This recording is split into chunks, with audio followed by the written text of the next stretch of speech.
is indeed the biggest killer that we have in the country today.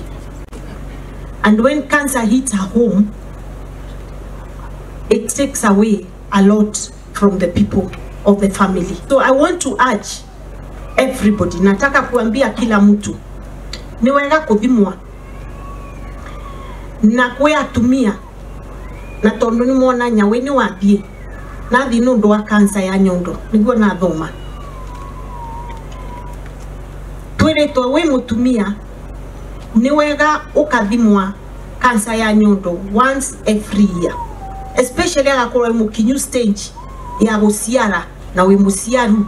It's important to wambire kuraragwa cancer ya nyondo every year, because by the time you notice it at the 3rd, 4th stage, it's usually too late. It's good umenye tene na tuthomithie nginya eritu etu kumenyerera ndeto hiyo.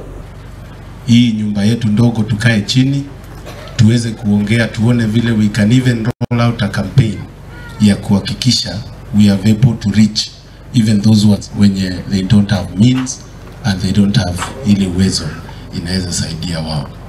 Now I want to congratulate the county government kwa sababu I have seen several agendas related to screening of people with cancer.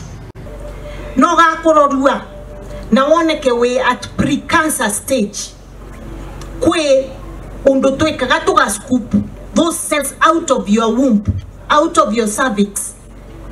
No ge kirwandawa ekathira no kathie back to normal life.